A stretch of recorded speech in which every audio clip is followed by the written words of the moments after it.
Namo Vishnupadaya Krishna Prasthaya Srimate Bhaktivedanta Swami Dhyani Namaste Saraswati Deve Gauravani Pracharine Nirvishesha Shunyavadi Paschatyani Shatarini.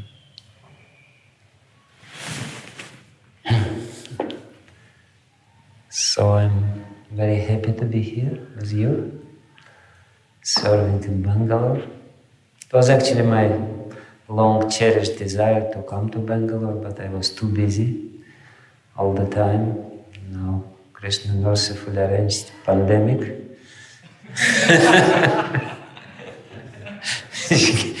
Gave me the opportunity to come here.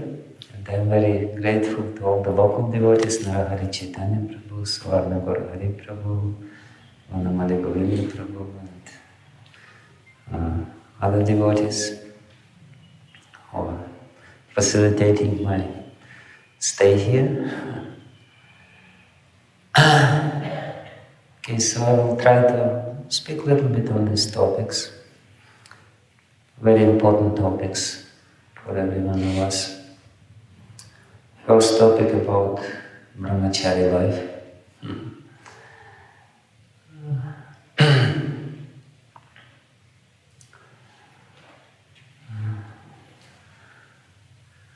It's a very beautiful way of living, not complicated at all. Of course, sometimes we make it complicated because we like to live a complicated life. But the beauty of this way of life is that it's simple. It can become very simple. It should be actually very simple. And this simplicity gives a lot of time for very important spiritual activities, like studying Srila Prabhupada's books, teaching others. Recently I spoke with one disciple of mine, just a couple of days back, and he complained to me and he told me my wife basically dumped me and we're divorced now. I said, it's good, now you can study Prabhupada's books.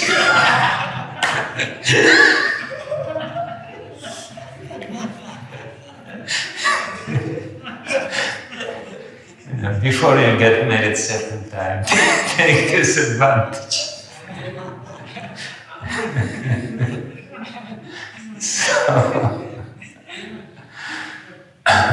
So you can be married to Prabhupada's books, you can be married otherwise.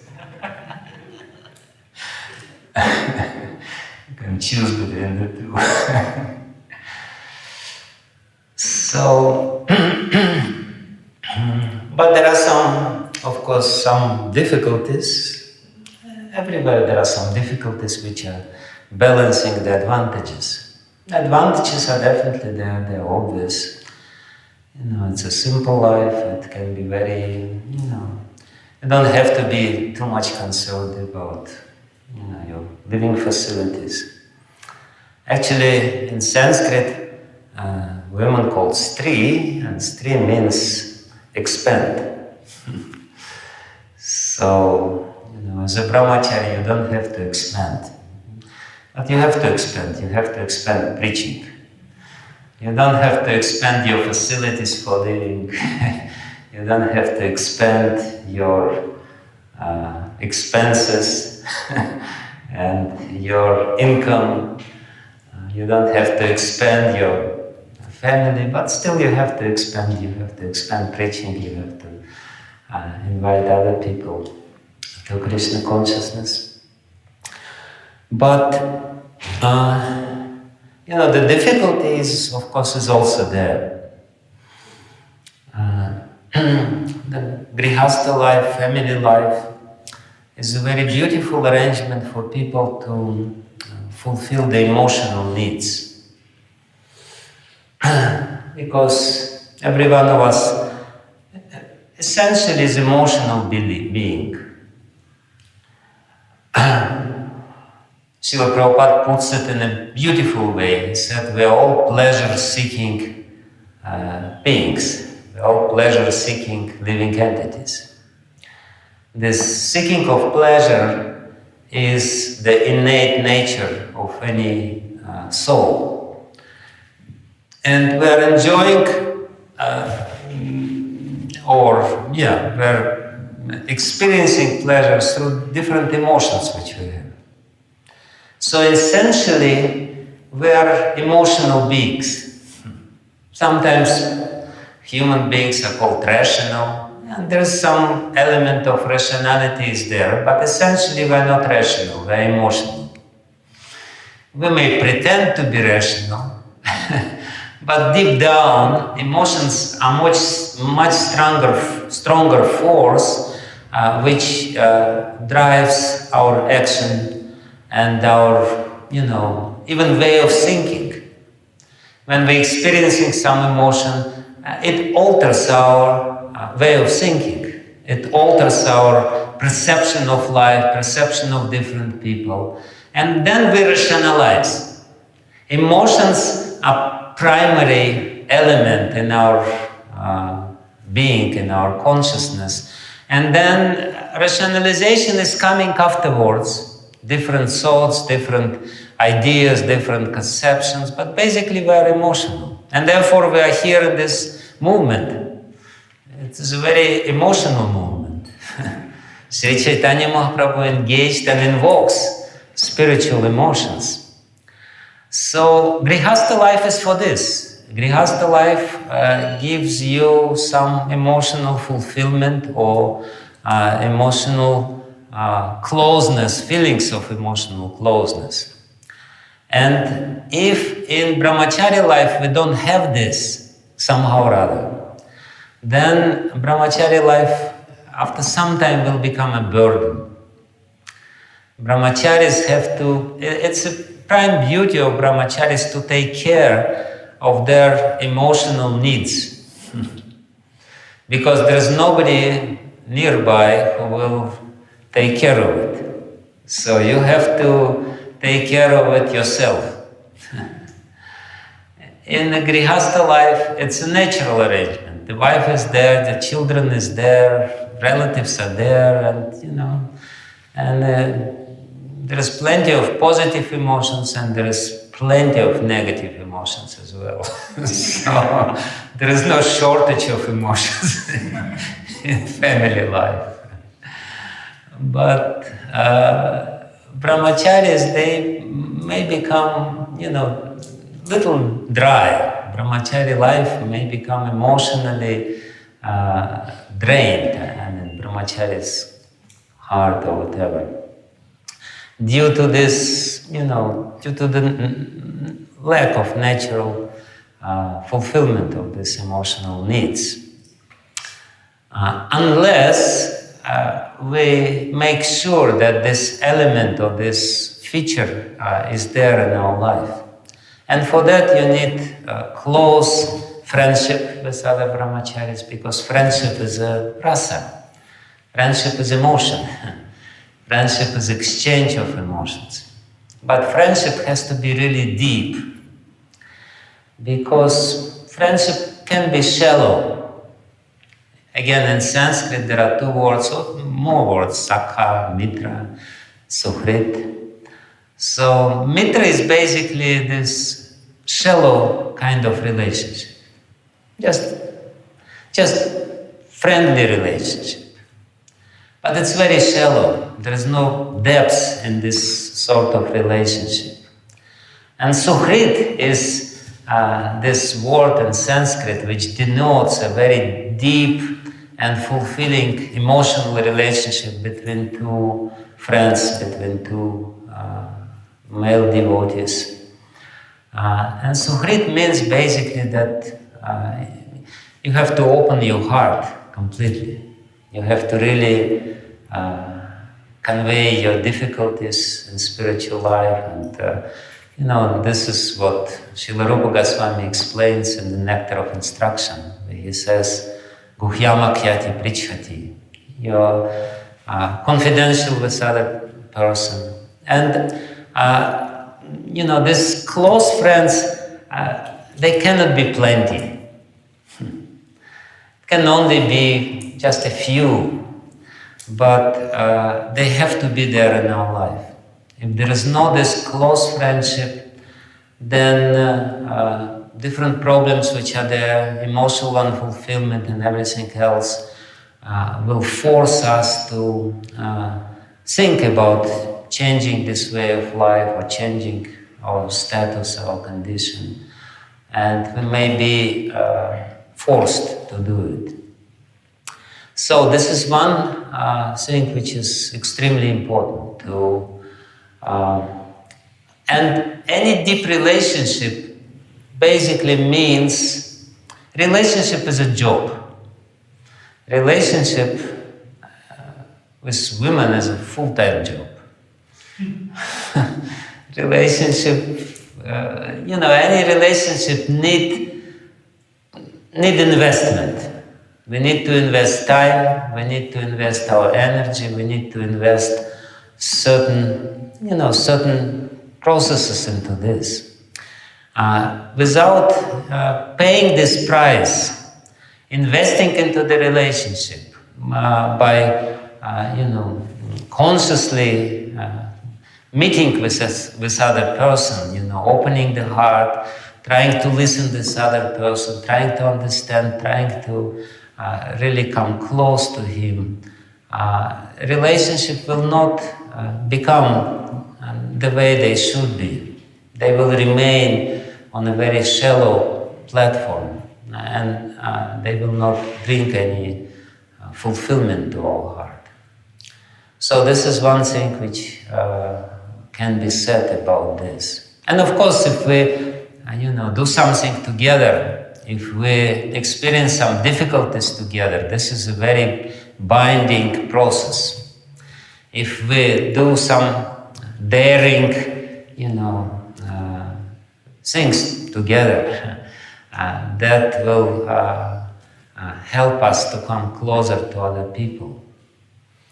From the very beginning, when I once asked Srila Radhanath Maharaj about this, why some people remain brahmachari, why some people cannot remain brahmachari. And he said that this is the main point, the point of emotional fulfillment. And he said also a very interesting thing in this regard. He said that in brahmachari life, besides the close friendship which should be there, I remember once Gaur Gopal Prabhu came to Russia, and he was staying in our temple. And he was preaching, he was very active, doing this and that. And at one point I came to his room, he was sitting there, and I saw him crying. And I asked him, why are you crying? He said, today is Govinda's birthday, another brahmachari from Chowpatty temple. And I remember him and I'm crying about him. So this is the sort of close relationship which are there. He is far away from Chowpatty, but he remembers about this brahmachari Govinda Prabhu, and he's crying by remembering about him. This is the ideal actually. But besides that, Radhanath Maharaj said very interesting thing. In this regard, he said that another way to fulfill the emotional needs for brahmacharis is to preach. But preach on a very personal level as well. Sometimes we preach in a kind of impersonal way, or sometimes we just fulfill something which we already fulfilled 100 times. Repeat something which we already repeated many times before, and we call it preaching. It's not preaching, it's a parrot repetition. But if we again try to touch people's heart, because actually what is preaching? Preaching is heart-to-heart contact. It's not just, sometimes Prabhupada called preaching propaganda. He said, we're doing our propaganda of our Krishna Krishna consciousness or Krishna conscious movement. Yeah, and you can say it's propaganda in one sense, but propaganda has this connotation that it's little brainwashing sort of thing. But preaching is something different. Preaching is when you're consciously praying and trying to really say something which would touch the heart of a person, which would really go deep into person's heart or person's... And Krishna will give you proper words, proper expressions, everything. It's just a question of praying. We have in Russia one very successful, perhaps the most successful preacher, outreach person, who has literally millions of followers. And his, social media, there are few million people listening to his lectures. And by far, the majority of devotees nowadays become devotees because they started listening his lectures. He's very, very famous. He's preaching some sort of, indirect things, healthy way of life, Ayurveda, this, that, so many other things. And, from strictly philosophical point of view, especially from an orthodox Gaudiya Vaishnava, what he says may not be, the pure Krishna consciousness. Definitely not pure Krishna consciousness. There is a lot of different mixtures there. But nevertheless, people become devotees, not only just couple of people, hundreds and hundreds and thousands of people become devotees just by listening to his classes. And I once asked him, what is your secret? How do you manage to do this? And he said, for many years, I was praying to Srila Prabhupada to become an instrument in his hands. For many, many years, I was just praying to him to become an instrument of his compassion. I don't know what I'm saying, whatever I'm saying, but it's the power of his prayers, basically, to Prabhupada. And because of these prayers, he became empowered. Because there's no doubt about it. He's a disciple of Lokanath Maharaj. His name is Odari Dhamma. He became empowered by Srila Prabhupada because of his sincere desire. Many people criticize him for his unorthodox way of doing it. But ultimately, in the eyes of Krishna, this is not important. What is important is the sincerity of the heart, which is there, and sincerity and eagerness, sincerity of desire, desire, his eagerness to give people some Krishna consciousness, to give people some understanding of what life is all about. And literally, what happens when people start listening to him, they change their life completely. He has the power to change people's hearts. Why? Because of this prayer, and because of this prayer from mood, he was able to touch people's heart. He's not just transmitting an information. Preaching can become this transmission of information, intellectual exchange. You're saying something very smart and intelligent, and somebody is listening and saying, yeah, he's smart, but I'm smarter. So this is what people would react. But if people see somebody who is really sincere and who really wants to give them something, then they will become very grateful, and something will happen, something significant will happen. And therefore, Radhanath Maharaj said this thing, that actually preaching is a very emotionally fulfilling activity. It's not just a question of studying something. It's a question of touching people's heart. And when you touch people's heart, you feel their emotions, and you also kind of, you get this exchange. Because as soon as you touch people's heart, and people's hearts also become known to you, open to you. We have another preacher who is also very successful, very, very successful outreach person.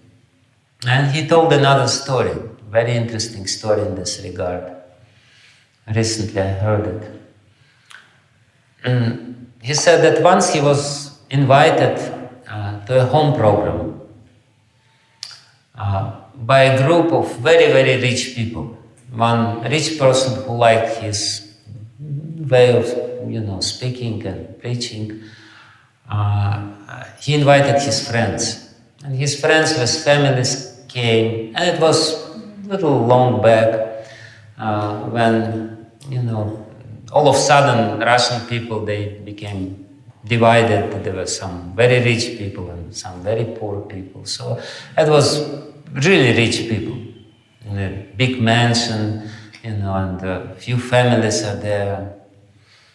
And he said that I started speaking, and I didn't know how to relate to these people. Because they are, it's a different species of life. When people are very rich, they have different way of thinking, different way of seeing everything. And he said, I was not so familiar with this, with this sort of people. And he said, I started praying inside, Krishna, please give me the words. Like Prabhupada, when he came to America, he was also praying in this Markini Bhagavata Dharma. Make my words sweet to them. May me speak something which they will understand. These people are so much covered by this ignorance and passion. How the words of Srimad Bhagavatam will reach their hearts. That was Prabhupada's prayer. And that's actually the prayer of any preacher. The complete surrender to the Supreme Lord and the complete dependence on the Supreme Lord in this matter of making me successful in this humble attempt to serve you and the humble attempt to preach your message. So this devotee, he told me, he said that I started saying something, and I was saying something which I spoke before on many occasions, some kind of introductory speech to Krishna consciousness. And all of a sudden, I saw that all the ladies in this audience started crying. He somehow rather touched their hearts. They started crying. He said something which touched them. And he said, at this moment of time, a lot of the influx of compassion overflooded my heart. And I spoke, and it was very successful program at the end. Again, this is what I'm making the point. I'm making the point that preaching should be a very emotionally fulfilling activity.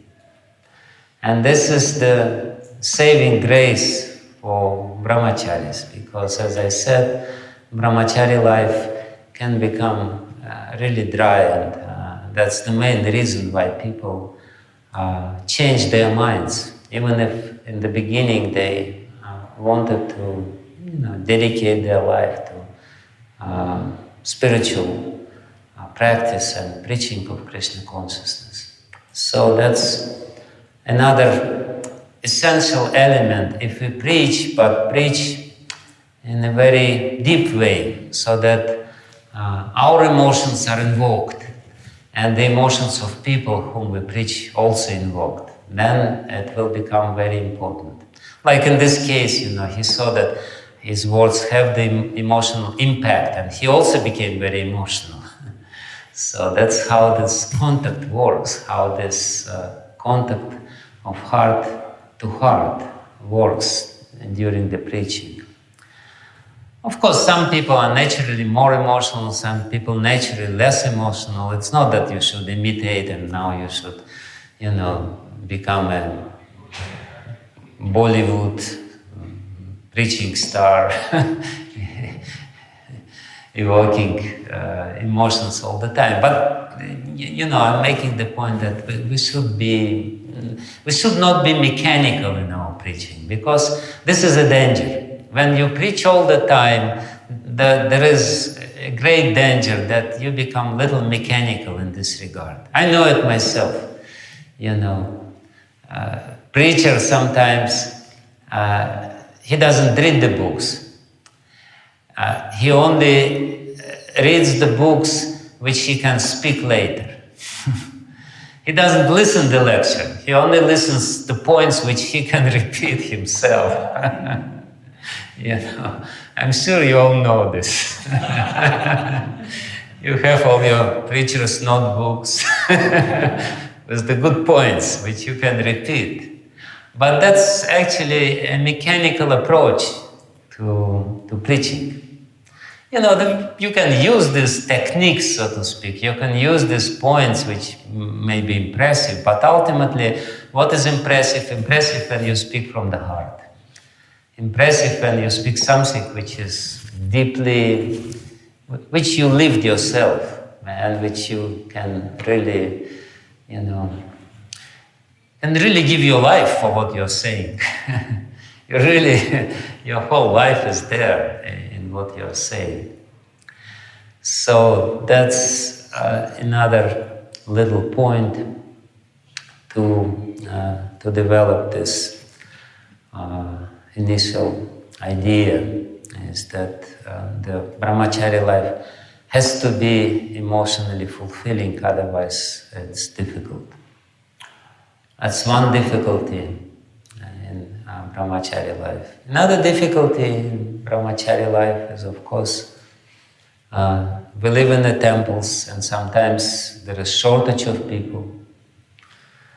Sometimes there is not enough manpower there, and brahmacharis basically means that he has to do everything and more. He has to do whatever is necessary. And it may become, at one point it may become, and because we are active and young, sometimes passionate people, we also like to do more. I was speaking with Murli Shyam the other day, and I was quoting to him one devotee. I don't remember who told me this, but he put it very nicely. He said that, you can be, when we do so many things and when we are successful in doing so many things, we, internally we think, I'm a superhuman. I have so much energy, so much intelligence, I'm doing this, and look at me, I can do everything at once. So somebody told me that you can be superhuman in 20, you can be superhuman in, I remember who it was, one doctor, one devotee doctor. He said, you can be superhuman up to your 45, but by 50 you have to become human again.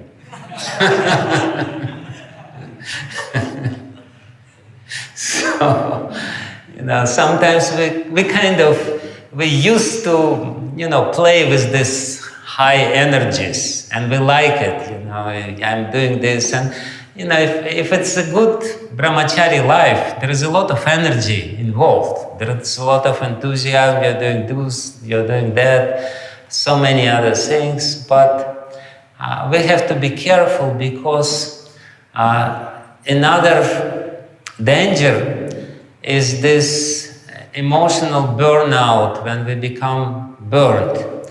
And the cause, the reason for this emotional burnout, for this experience, is the chronic stress.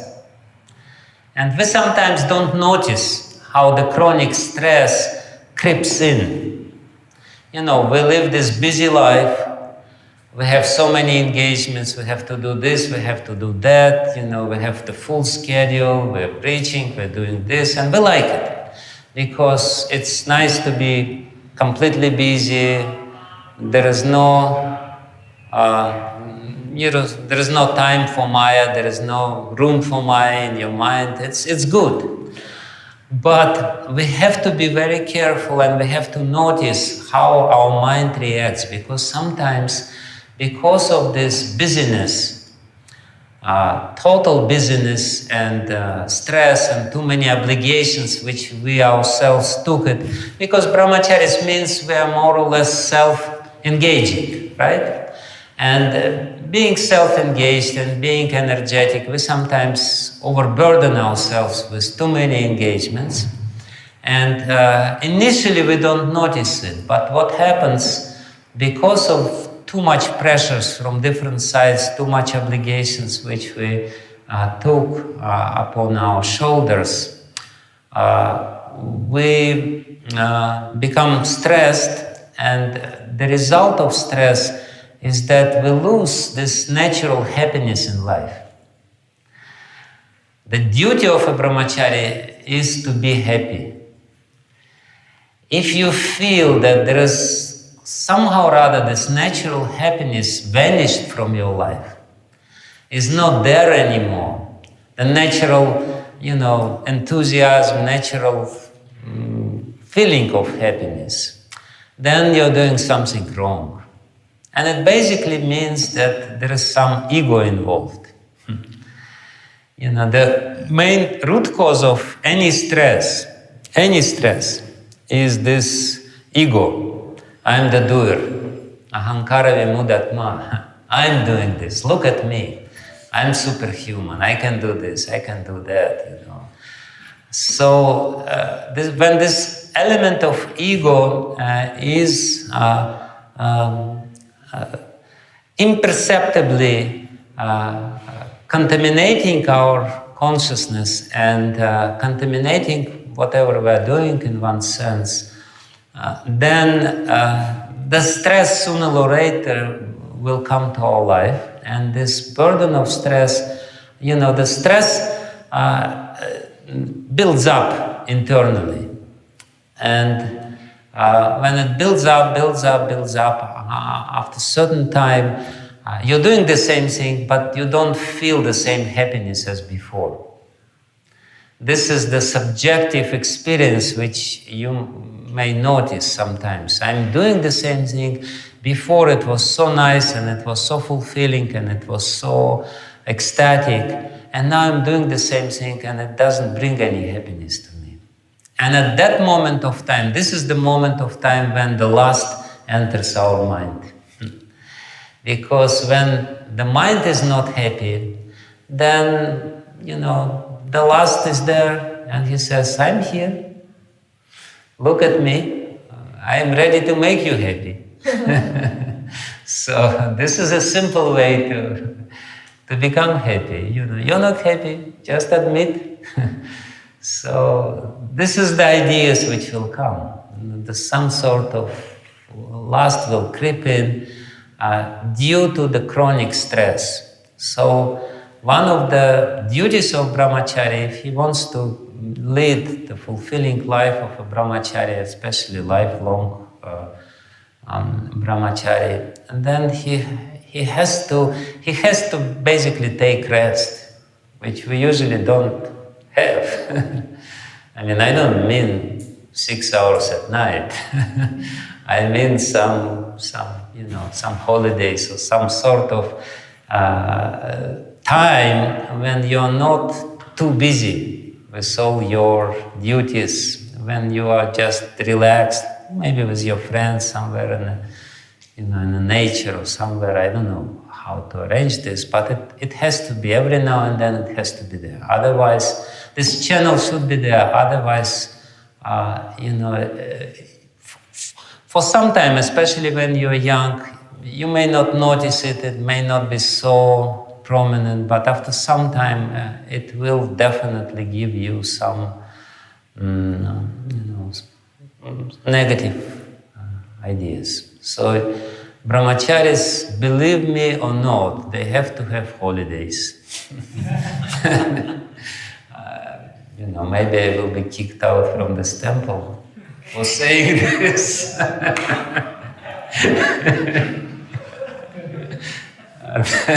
They have to have some vacations, some little, time when they are not so stressed. It's important. Of course, service. We always serve. We always, chant the holy name. We always do something, but we have to also have some time for ourselves to recharge our emotional batteries. So that's the negative side. But it's the same topic. First topic, how to become positively emotionally fulfilled. Another side of it is that how to avoid the emotional burnout when negative emotions build up inside and ultimately overwhelm you or overflood your consciousness and deprive you from this way of life. So that's the second part of this little presentation. I guess if there's any questions for this, and then I will speak about the cooperation, right? Because you said there's two topics I should touch. So I spoke about this, yeah. What about seeking these emotions through devotional service? Mm-hmm. We need friends, but that the Bhakti, Devavrat Maharaj on lectures, the Bhakti Bhav, in that he says that many times we do devotional service mechanically and we forget to experience that mode of servitorship to the Lord. So in Brahmachari, what is is it also a replacement? It is definitely what you are talking about, the experience of spiritual emotions. But I was specifically touching upon more accessible emotions, because spiritual emotions may or may not be there, especially in the beginning. You may not be immediately ecstatic, I'm serving the Lord, oh my goodness, it's so nice. It's there, but it's a high level. So I was speaking about also this material side, which is also necessary. Of course, otherwise there is a lot of spiritual emotions as well. But from the practical experience, we can see that despite of experiencing all these high spiritual emotions, brahmacharis live brahmachari life and go to, to family life. So perhaps there is something lacking in this regard.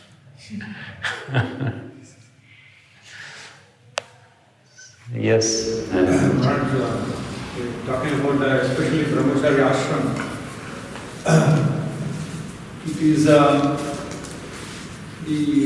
present day Brahmachari ashram, they are more exposed to other things also. That is, their counterparts, their own friends, they may be Grihasthas. But how to sustain the Brahmachari ashram there? Because they are mixing with so many people.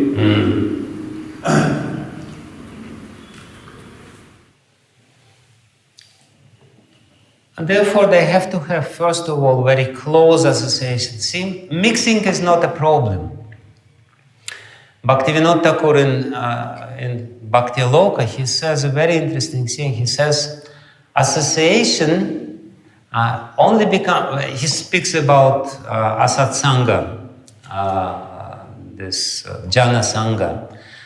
In this chapter about jhana sanga, he says that association only becomes, and the natural question comes, jhana sangha, we always have jhana sangha.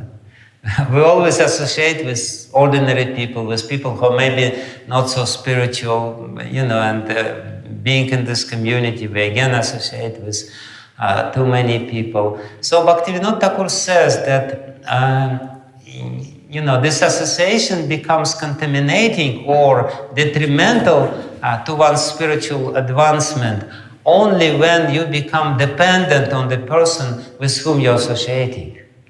And dependence can be different. Dependence doesn't have to be economical dependence.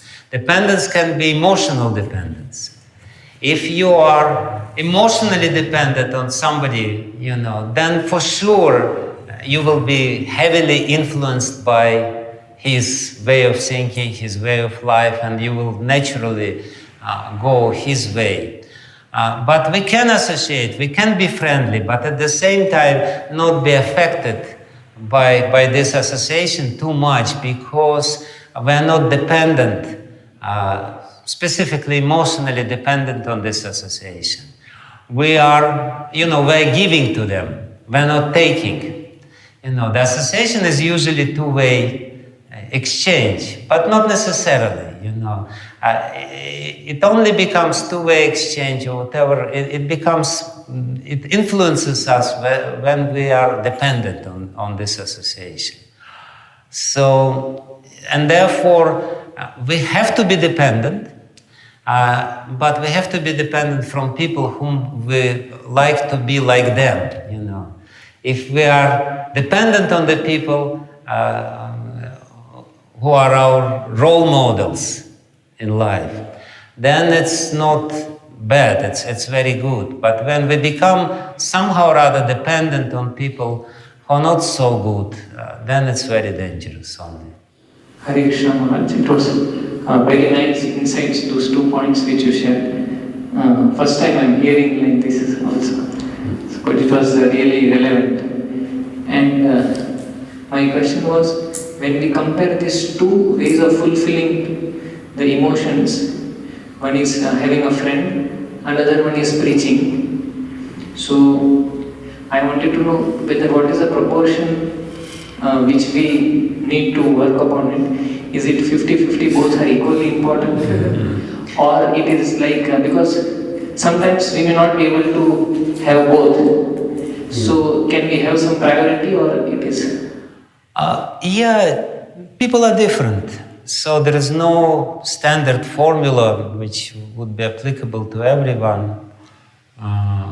It depends on case to case. Some people are more, dependent on this. Some people are less. Some people are naturally become easily close to others. Some people are more introverted. It's difficult for them to become close. So, you have to decide for yourself. I don't think there is a standard formula. You may be quite fulfilled just by having fulfilling preaching relationship. That's also fine. Even if you don't have too close friends. But ideally, both things should be there. Ideally. But, we're living not in the world which is not ideal, so the ideal situation is difficult to expect.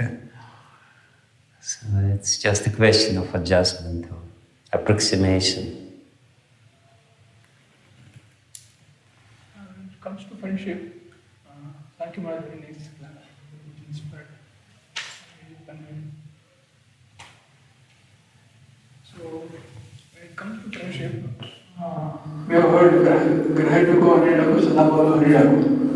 Whether you are a householder or you are a brahmachari sannyasi, but always take the names of Krishna.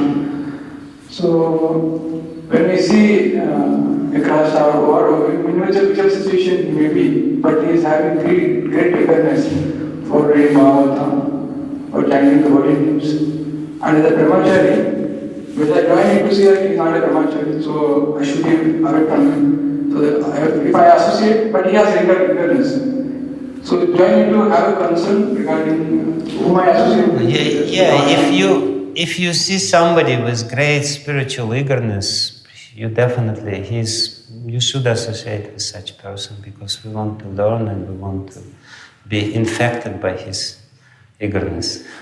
Yes, definitely. doesn't matter, because ultimately for Gaudiya Vaishnavas, it's just external designations. They may not be so important. But at the same time, you have to have a discrimination, and you have to see. If you see somebody who is very sincere and eager, yeah, definitely you can take his example in your life. No problem.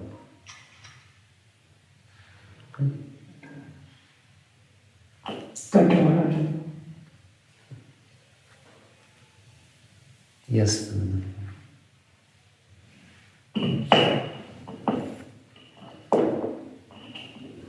So as we understood that spiritual emotions will take some time and we can... They're already there from the beginning, but they might not be strong enough to fulfill all our emotional needs. They're there. There's no doubt about it. Sometimes we feel them, but they may not be strong enough. So a fulfillment also comes when we please a spiritual master, our seniors. Yeah. So because of our incapacities, probably we may not be able to reach there and get that spiritual fulfillment. Mm-hmm. And as you very nicely explained, that we can make sure that we get this accessible emotional fulfillment and go on in the Brahmachari ashram life. Mm-hmm. But will it be a good thinking that we start here and eventually we should aim that yes, we should go on and have that spiritual fulfillment. It should not be on a permanent that we are here. Of course. We have to see ourselves in dynamic. It's very important in development, definitely. We should not, say that I'm like this and I will always be like this. No, we should be dynamic. That's actually beautiful little Sanskrit wisdom.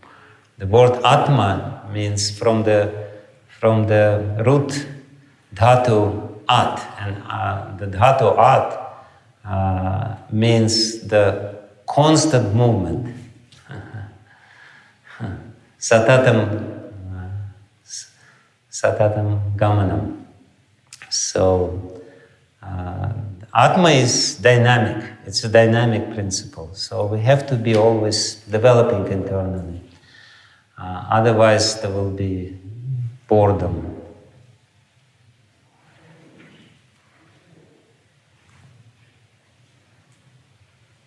Hare Krishna Maharaj, thank you for your wonderful insights. My question was the emotions which we feel from the preaching, which fulfills us. So that is by praying to the Lord and praying to Prabhupada. So are these not spiritual emotions only? Of course.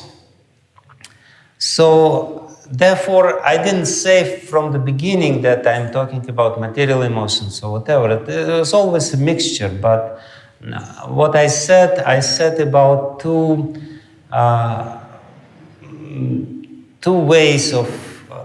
easiest ways in Brahmachari life to get emotions.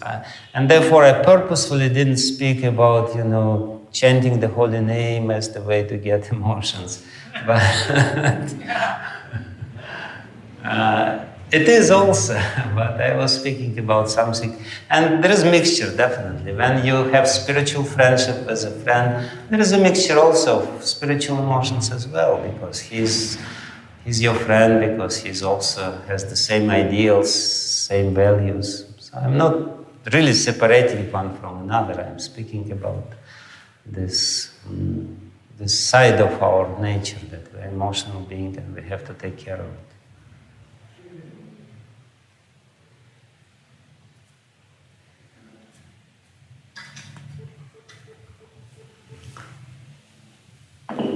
No question. Can take next one.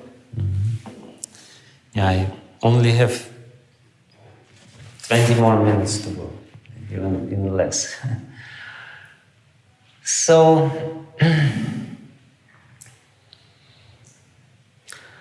it's a very interesting topic about cooperation. I don't want to have just to give a pep talk or to kind of give you some slogans, but I want to share little insights. in this regard.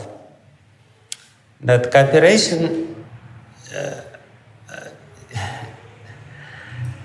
it's actually a very difficult thing in this life.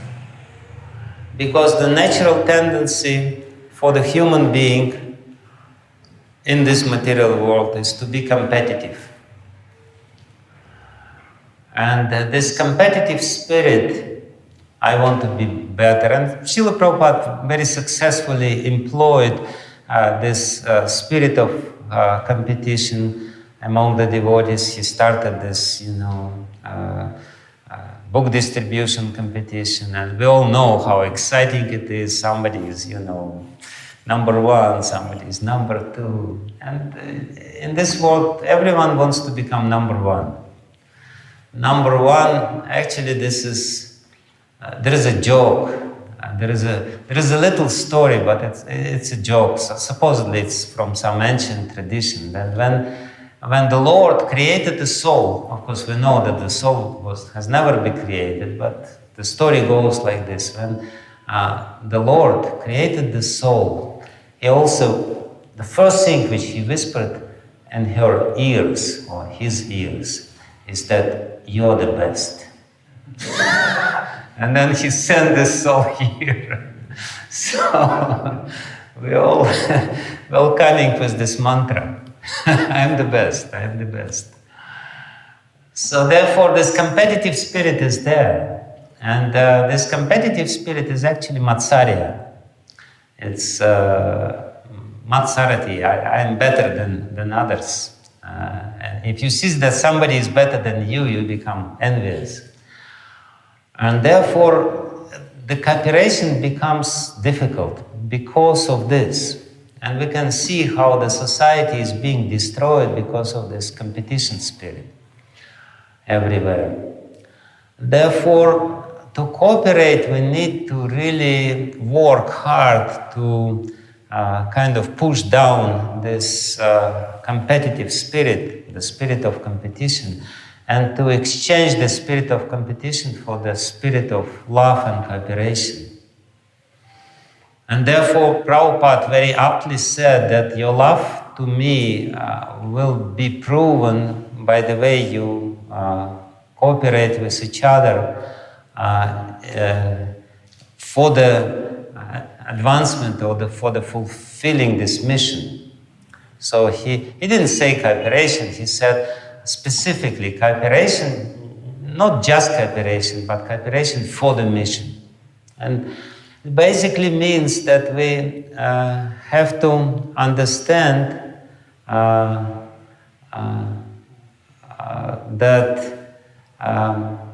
you have to understand that for the mission we have to cooperate, and this is the most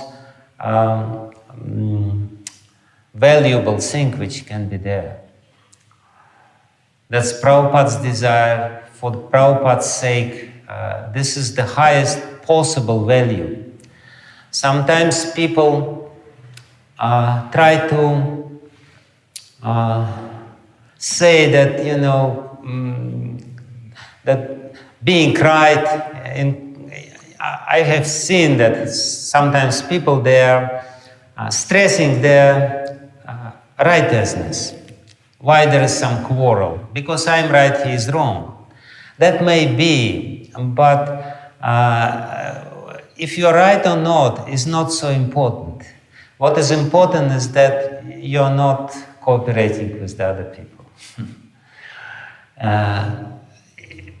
We have this idea that the highest value, psychologically highest value for us is that, I'm right. I know what to do. I know how it is right. But from Krishna's point of view, this is not the highest value. The highest value is how you relate to other people and how you cooperate with other people for the higher goal to fulfill together.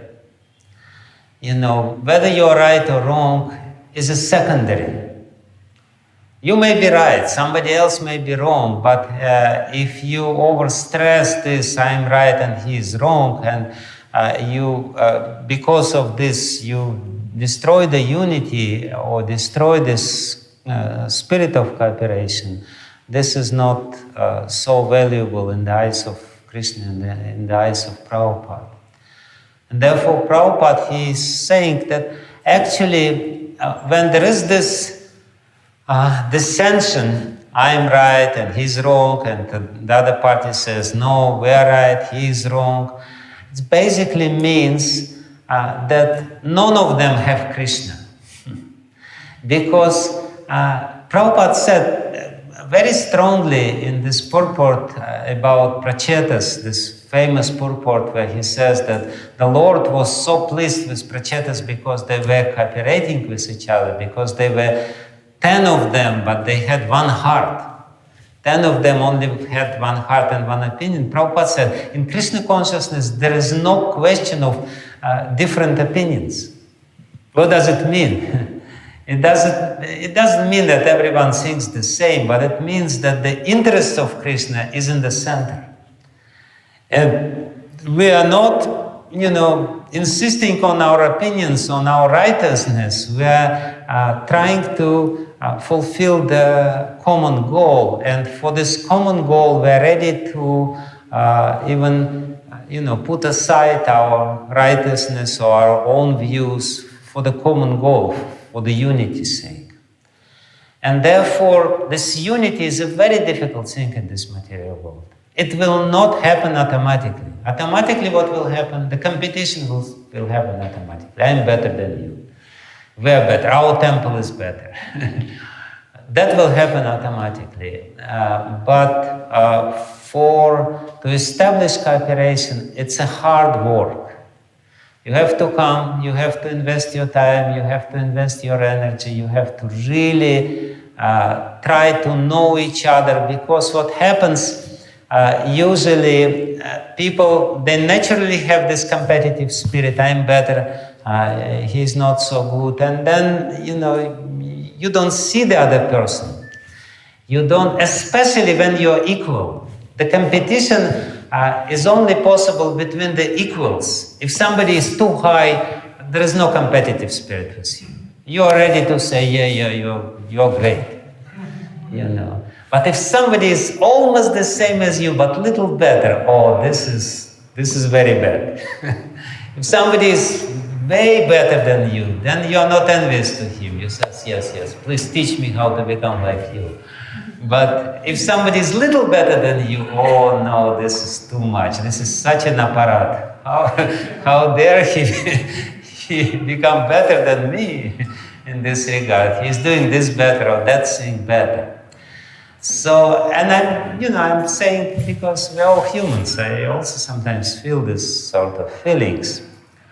So, to remove this, to get rid of this, you really have to know the other person very closely. If you know the other person, to whom you may feel little enviousness that he is better, he is more successful in this regard, he is doing this better, he's preaching better, this and that, to remove this element which will actually destroy or darken our relationship, you really have to come little closer and to really understand what is other person. When you personally know him and you have this close relationship, then the competitive spirit will go away.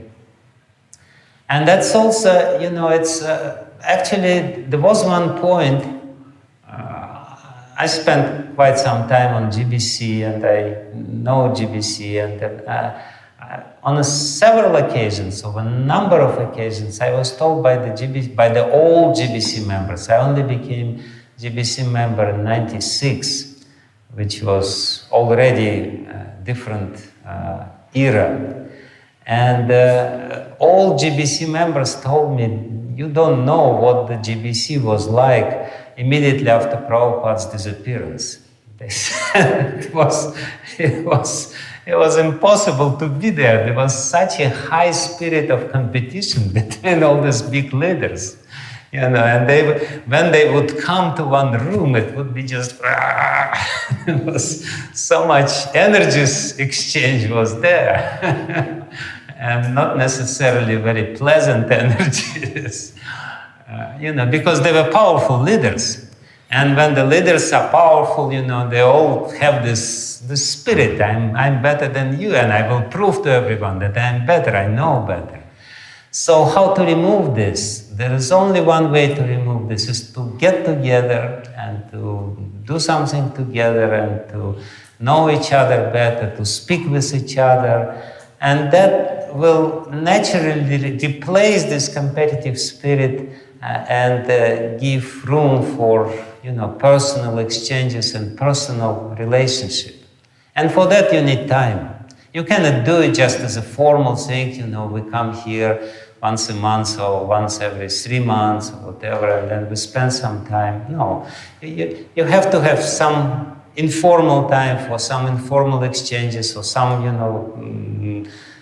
heart-to-heart exchanges, something like this. Then the cooperation will become very natural. Otherwise, it will be just a high ideal, which we will try to impose upon ourselves, but it will never be fulfilled really. It will be just a formality. So to really establish some unity, which would increase the power of our movement many, many folds, hundreds and hundreds of folds. If you put yourself together, your hearts together, not only your minds together, but if you put your hearts together, then you will be able to conquer over this Bangalore within 18 days by Pandavas. It's actually the first chapter of Bhagavad Gita. In the first chapter of Bhagavad Gita, Duryodhana, he lists first the heroes from the Pandavas side, and then he lists the heroes on his side. And then, very surprisingly, he says, aparyaptam madasmakam. He says that our force is not really, even though from the numbers point of view, he had greater forces. He says, aparyaptam tadasmakam, that our strength of ours is not sufficient. Aparyaptam, it's very clear. Of course, you can say aparyaptam is immeasurable. You can also say this. But not without a reason, he uses this word which has two meanings, immeasurable and insufficient. Because he knows that there is inner weakness. Among the Kaurava chieftains, there was high competition, and when Bhishma was the commander-in-chief, Karna said, I will not even take part in this battle. And somebody else didn't really like it, and so many other problems were there. And in Pandava's side, Drishtadyumna was the commander-in-chief. Drishtadyumna is not such a great hero. He is not a great hero like Arjuna, like Bhima. He was there all the 18 days, commander-in-chief, and everyone was obeying him. What does it say? It says that they have unity. For them, this competition is not important. For Kauravas, it's very important. I'm better than you. How dare you become the commander-in-chief? Yeah, I will not, fulfill your orders. I am more, powerful than you. How you can give me orders? So on and so forth. So why? And therefore, Duryodhana says, aparyaptam tadasmakam. Our strength is not sufficient. And Prabhupada said, I could conquer over the world if I had unity among my disciples. So it's not,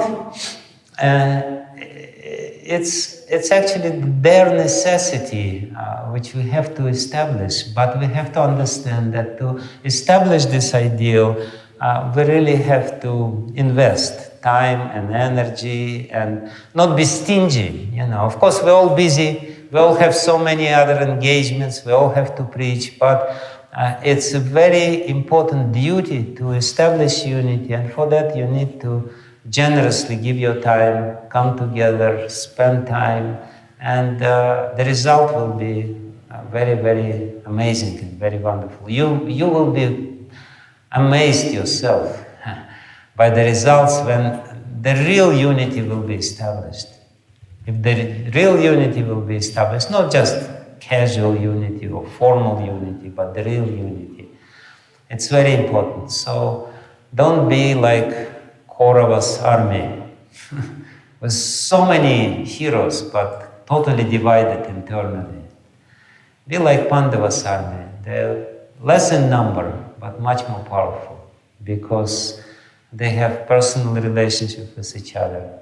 So that's a little thing which I can say. I only have a few more minutes to be, so maybe there's some questions. Any questions?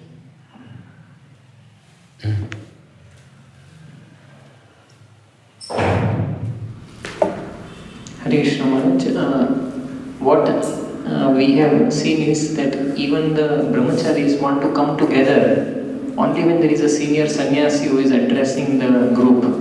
They are not so inspired to really hear and... because everyone knows the truth himself.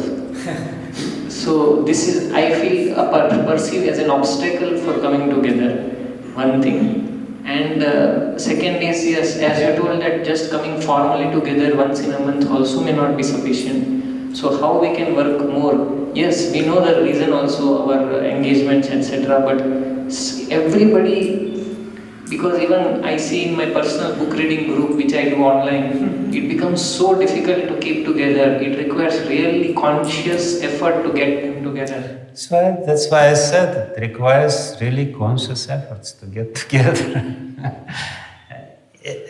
You will do it if you value it. If this is the highest value, you will do it. If you have values which are higher than this, you will do something which you value more. The situation which you describe, if you say it in other words, it's only like this. Yes, cooperation is nice, but we have something much more valuable than this. And therefore we don't have time for this, therefore we're not going to invest in this, therefore we're not coming when there is no sannyasis around.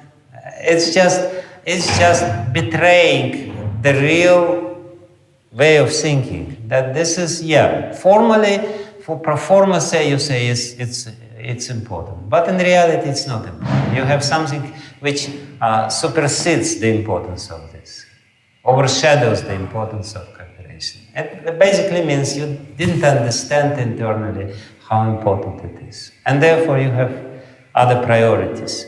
That's it.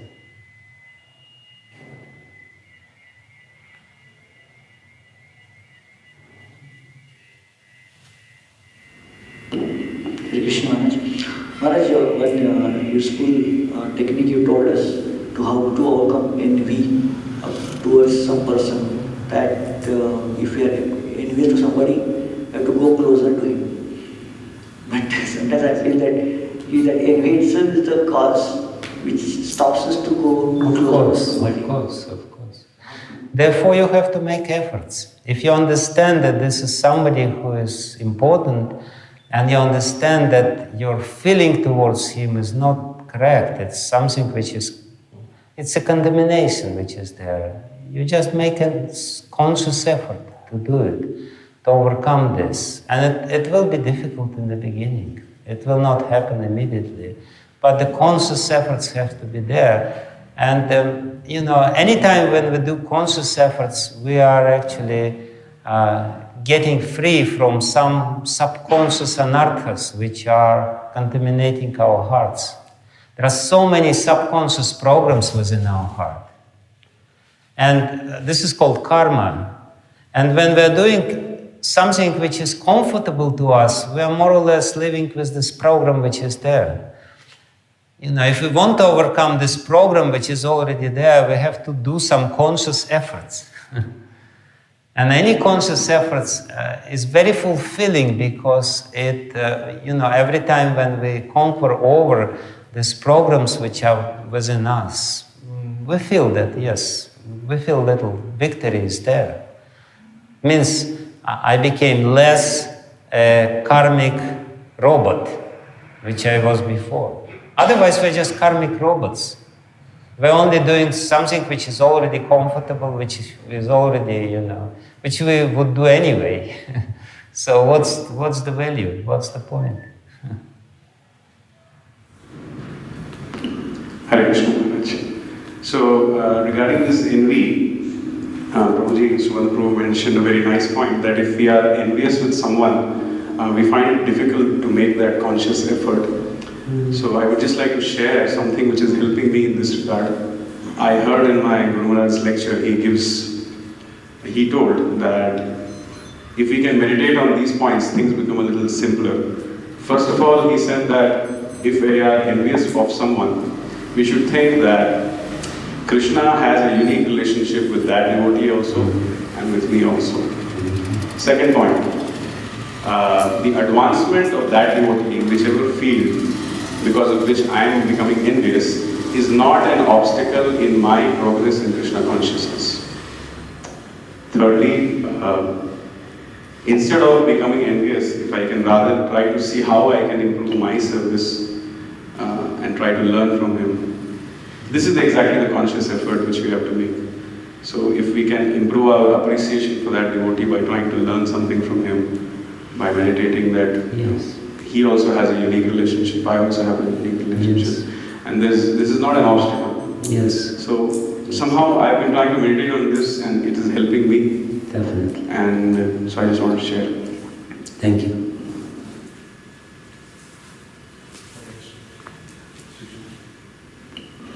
Hare Krishna Maharaj. So you told, so when we equal to the devotees, when we doing equal, so if one person do little bit high, so is very much, is getting envy some. So how to overcome this disorder? Yeah, that's what I told. Just come closer to this person, try to serve this person, try to, really understand his heart, because you can only become envious if you little bit demonize this person internally. This process is going on. You always find some faults in him.